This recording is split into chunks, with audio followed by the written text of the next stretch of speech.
The one thing that I hate about making videos is like charging this mic. It's my least favorite thing in the whole entire universe. I hate doing it.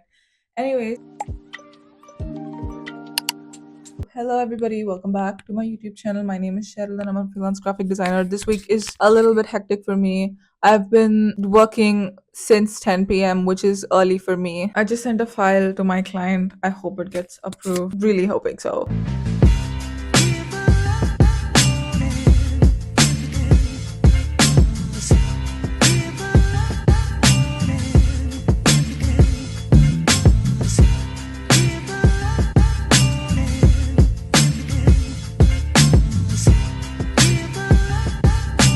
Yesterday, me and my friend went to this art gallery of sorts, and it was genuinely such a nice experience. I think it's literally the second time I've ever been to an art gallery. It really made me think about how, like, drawing, sketching is like one of the first things that I ever learned in life. I feel like my life is just so surrounded by art. I do creative things for a living. It really made me think about things like that. I feel like going forward also, I want to learn more hobbies and I want to get into more things that involve creating rather than consuming, because I don't know, I feel like sometimes when I'm scrolling through Instagram or when I'm just like doom scrolling, I genuinely feel like my brain is getting filled with garbage. I really like the act of creating and posting. I'm also like really happy with the last video I made and I posted on YouTube. I think other people liked it as well. I got like more comments than I usually do.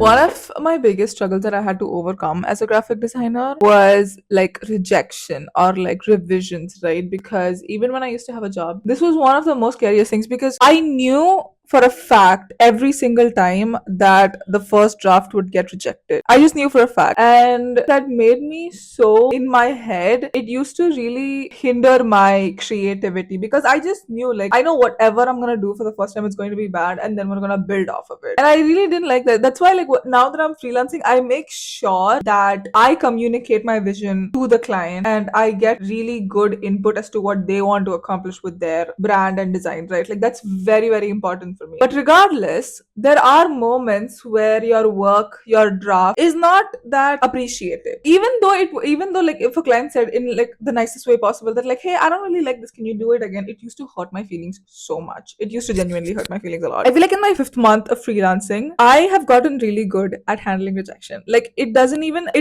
register as rejection for me. Like the very next question I ask is like, how do we improve? What do we change? What is the vision? What didn't click? These are my like my next course of action. Like if something doesn't click, I'm not anxious about it at all. And I'm genuinely so glad that this came to be. I don't know who said it, but anxiety is creativity's worst enemy. If you're anxious, you're just not gonna create. And if you are creating from a place of anxiety, you're not gonna grow. It might be good, it might satisfy your client, might satisfy your boss, but it's not gonna satisfy you. So isn't that of a little bit importance? I think it is. Let's all collectively ignore the fact that my hair is curly right now. I don't know why I did it. I absolutely hate curly hair, but my hair is naturally curly, so I decided to embrace it, and I shouldn't have. I deeply regret that decision. Anyways, I'm almost done editing my video. I just sent a mood board this morning to one of my clients. I was watching this one video on YouTube, and I came across this idea that I've never been one of those freelancers that had like financial goals, like I want to be able to make $1,000 in a month, or I want to make $5,000 a month. Like, because when I started freelancing, like I genuinely started from like a place of survival. That's how badly I didn't want to have a job. And I was just like, as long as I am making more money in a single month than I did at my corporate job, that's like